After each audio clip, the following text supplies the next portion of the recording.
नीलाचल निवासाय नित्याय परमात्मने बलभद्र सुभद्राभ्याम जगन्नाथाय यते नमे। जय जगन्नाथ। वर्तमान कोरोनार महामारी समय परिस्थिति को जटिल बनई देछि। क्यों मार कोल शून्य करछि तो आउ कार बेउसा छड़े नहीं। एभली परिस्थिति रे बंचिबा पई महाप्रभुंको आशीर्वाद ही आवश्यक। आजिर कार्यक्रमटी महाप्रभुंको पई समर्पित कार्यक्रम। तांकु नहीं आध्यात्मिक कविता आसर। चलंतु आजिर अतिथि को स्वागत करवा। शिशिर बाबू आम चैनल को आपन को स्वागत। जय जगन्नाथ। दर्शक बंधु चाहिए आपण को परिचय। मो ना शिशिर कुमार दलाई, घर ब्रह्मगिरी, अध्ययन करे। मु शुणी आपण अल्प हो बहुत कविता लिखती। लेखनी ऊपर विश्वास करते और लेखा उपर विश्वास करते। आपणकर से केते गुड़े कविता भितर केते गुड़े कविता आम दर्शक बंधु को शुणेबे। निश्चय दर्शक बंधु शुणा चलतु। कोरोना महामारी समय भक्त और भगवान मध्य जो कोरोना गाइडलाइन प्राचीर हो ठिया भक्तटे आकुल नवेदन कर कहूँ तारी गोटे छोटिया कविताटे। केते आउ माया लगेब आहे माया धर, केते आउ माया लगेब आहे माया धर, देखी नहीं भक्त केते दिनु लुह झरे धार धार, प्रभु लुह झरे धार धार। तुम्हें ही जानिछ कोरोनार गुप्त कथा, प्रभु तुम्हें ही जानिछ कोरोनार गुप्त कथा, असह्य हेलेनी भक्त जनता पिटी पिटी निज मथा। दुर्दिन रे प्रभु भक्त करे, दुर्दिन रे प्रभु भक्त करे आकुल निवेदन, कोरोना गाइडलाइन को हटेई देई आमको दियो दर्शन, प्रभु आमको दियो दर्शन। केते दिन आउ दूरेई रहिबो पासोरी प्रिय भगत, केते दिन आउ दूरेई रहिबो पासोरी प्रिय भगत, अपेक्षा करिछु करिथिबु प्रभु थिबा जाए शेष रखत, प्रभु थिबा जाए शेष रखत। कवि तुमको बहुत बहुत धन्यवाद। कहीं तुमर जो कविंकर जो परिभाषा महाप्रभु को वर्णना करने जो आपंकर शब्द संयोजना कर अत्यंत चमत्कार एवं बहुत सुंदर है।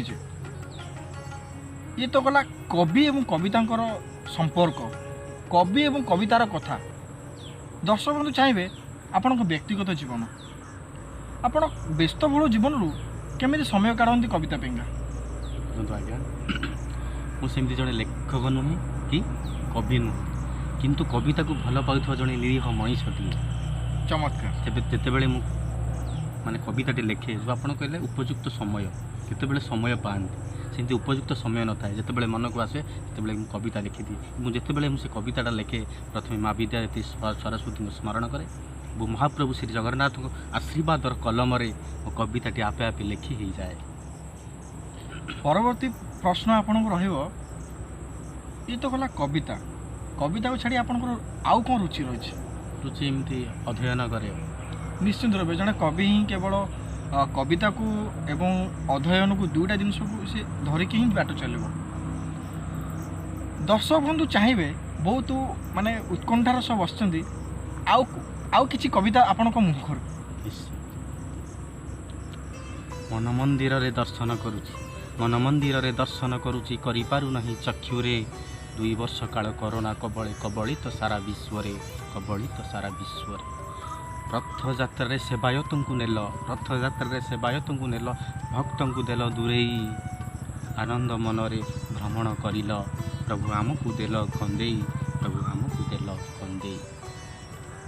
अदृश्य महामारी आहे प्रभु अदृश्य महामारी, दूरेई दियो हे दर्शन करिबु तुमको, प्रभु दर्शन करिबु तुमको। केते दिन आउ बाहर रहिबु, केते दिन आउ बाहर रहिबु, दूरेई मंदिर को न जाई, प्रभु दूरेई मंदिर को न जाई। वास्तविक कवि तुमर जो परिभाषा, तुम्हें जो आज आम चैनल रे जो भक्ति भावना जो भक्तिमय परिवेश तैयारी कल, प्रत्येक हृदय को निश्चित रूप पहुँची थो। आपण भावना भक्ति भाव महाप्रभुंर आध्यात्मिक चेतना निश्चित रूप पहुँची थो।